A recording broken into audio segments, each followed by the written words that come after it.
kadar kelahiran Malaysia turun 11.5%, rekod terendah dalam sejarah DOSM. 14 Mei 2025. Kenapa kadar kelahiran sebuah negara adalah penting? Okay, anda pernah terfikir tak kenapa penting? Jumlah kelahiran hidup merekodkan penurunan sebanyak 11.5% kepada 93,500 berbanding 105,613 kelahiran pada suku tahun pertama 2024 menurut Jabatan Perangkaan Malaysia DOSM. Ketua Perangkawan Malaysia Chief Statistician Dato' Seri Muhammad Uzair Mahadin, suku pertama 2025 merupakan rekod terendah pernah dicatatkan dengan nisbah jantina kelahiran hidup ialah 106 lelaki bagi setiap 100 perempuan. Dari sini, Selangor mencatatkan bilangan kelahiran tertinggi dengan 18,254. Wilayah Perkotaan Labuan rekodkan terendah 278 kelahiran. Majoriti kelahiran direkodkan daripada ibu berusia 30 hingga 39 tahun dengan 49,816 kelahiran. Diikuti kumpulan 20 hingga 29 tahun. Anda nampak di sini tak? Zaman mak ayah kita dulu, dah sebelum 30 tahun dah ada anak. Dah ada 2-3 anak lah. Tapi sekarang kan, majoriti kelahirannya nampak lebih daripada umur 30 tahun kan. Ini menunjukkan mereka, masyarakat sekarang ada tangguhkan untuk dapatkan anak. Lebih utamakan stability untuk kerja dulu. Kenapa mereka perlu buat macam tu? Ingat kita ada banyak cakap pasal kos sara hidup yang makin lama makin tinggi. Jadi apabila kos sara hidup makin lama makin tinggi, orang pun tak ada masa nak fikir nak bina keluarga. Fokus dulu untuk dapatkan duit. Laki perempuan sama saja. Sebab tu kahwin lewat, dapat anak pun lewat. Hanya 1.4% libatkan ibu kurang daripada 20 tahun. Tengok, memang sangat rendah. Okay? Ini kalau zaman datuk kita, moyang kita, sebelum 20 lebih tahun dah ada beberapa orang anak dah.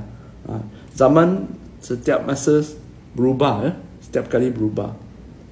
Segi etnik, Melayu menyumbang 68.8%. Okay, diikuti bumi putera lain, lepas tu China dan India. Penurunan ketara etnik China dan India. Tempoh yang sama, ada kematian 48,000 kematian, kekal dengan jumlah kematian tertinggi 16%, lebih kurang 7,000. Wilayah Persekutuan Putrajaya paling rendah dengan 0.2 kematian. Jumlah penduduk Malaysia dianggarkan seramai 34.2 juta. Pertumbuhan ini lebih pelan berbanding dengan 2% pada tahun sebelumnya. Okay? Walaupun ada peningkatan, tapi peningkatan dia tak banyak, 0.9% saja. Penduduk terdiri daripada 30.8 juta warga negara, 3.4 juta bukan warga negara. Dan komposisi penduduk tua 65 tahun ke atas meningkat daripada 7.6% ke 7.7%. Sementara yang muda 0 hingga 14 tahun menurun kepada 22.2%. Ini adalah trend global, bukan hanya di Malaysia, seluruh dunia perkara ini sama saja. Penurunan kadar kelahiran dan kadar kesuburan, total fertility atau TFR, isu global yang menekan struktur demografi, pertumbuhan ekonomi dan keseimbangan sosial. Pertumbuhan ekonomi, kalau tak ada pelanggan baru, maksudnya populasi tak bertambah, macam mana nak jual lebih banyak barang? Macam mana nampak TikTok Shop, Shopee ke, macam mana nak jual lebih barang? iPhone macam mana nak jual lebih? Betul? Dan ingat, rumah anda siapa yang nak beli? Betul tak? Lain kali kalau anda nak bersara, nak jual rumah, adakah orang nak beli? Kalau populasi tak meningkat, harga gaji tak meningkat, bolehkah harga rumah anda meningkat? Tak ada. Ingat harga rumah, salah satu faktor untuk tahu harga rumah meningkat adalah permintaan. Lagi tinggi permintaan, lagi cepat dia meningkat. Okey? Keseimbangan sosial, apa maksudnya? Keseimbangan sosial, sekarang ni kita pun ada dengar terma sandwich generation, betul, di mana anak kena jaga mak ayah, lepas tu ada jaga anak sendiri, tengah-tengah, himpit di tengah-tengah sini. Okay? Sebab tu pilih sandwich generation. Kena tanggung perbelanjaan mak ayah, kena tanggung perbelanjaan keluarga sendiri, anak dan isteri. Okay? Kalau sebab ibu bapa dah tua kan, lepas tu tak ada simpanan kan, jadi kena bergantung kepada anak. Itu adalah sandwich generation. Jadi kalau terlalu banyak kes macam ni, ia akan gugat keseimbangan sosial, sebab anak tersebut tak ada ruang untuk membesar dari segi ekonomi, dari segi pendapatan, sebab tak ada support, tak ada sokongan, semua kena mula sendiri. Okay? Lagi miskin lah maksudnya. Jadi anak mereka pun tiada peluang seperti yang boleh diberikan oleh ibu bapa. Okay? Dan lagi satu, kalau kurang kelahiran, maksudnya kurang tenaga kerja. Kurang tenaga kerja apa maksudnya? Kurang pembayaran cukai.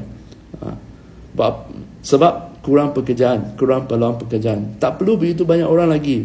Sebab produk pun tak banyak yang boleh jual kan. Produk kalau tak banyak boleh jual, bisnes, buat apa nak buka bisnes? Kalau tak buka bisnes, nak gaji, buat apa nak gaji orang? Tak begitu banyak orang. Lepas tu ada kecerdasan buatan sekarang, AI. Dulunya satu kerja yang satu department 10 orang untuk buat kerja, sekarang satu orang dah boleh buat kerja. Okey? Contohlah. Sebab tu kita tak perlukan begitu banyak produk. Dan tak perlu begitu banyak produk, tak ada banyak peluang pekerjaan. Tak ada banyak peluang pekerjaan. Seterusnya, simpanan seperti KWSP pun kurang.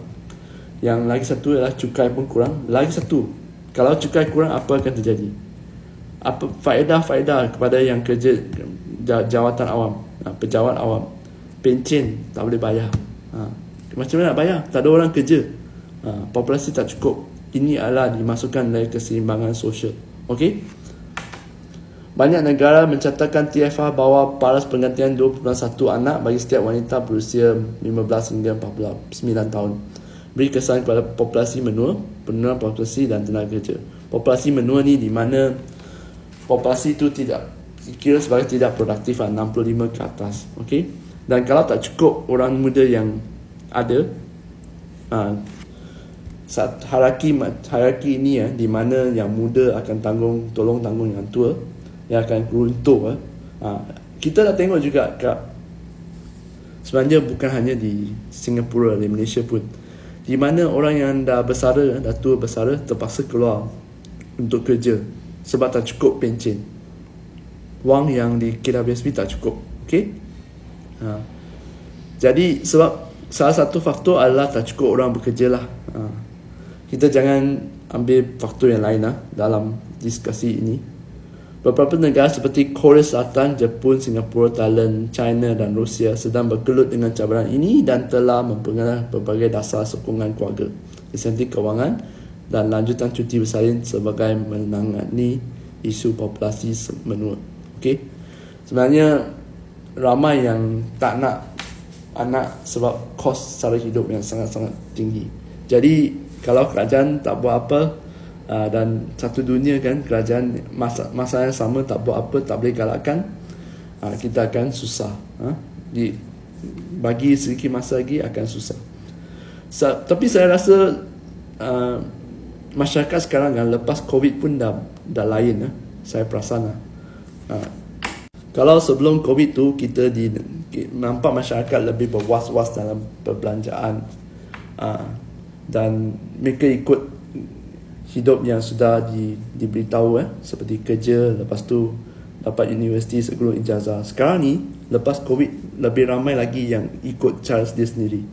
Dia tak nak terkekang, tak nak kekangan, nak hidup secara freelance, nak hidup sederhana. Itu adalah satu fenomena yang baiklah bagi saya. Tapi ini adalah pemerhatian saya sajalah. Tak tahulah kalau anda nampak yang sama. Kalau nampak yang sama, boleh juga kongsi di komennya. Bye-bye.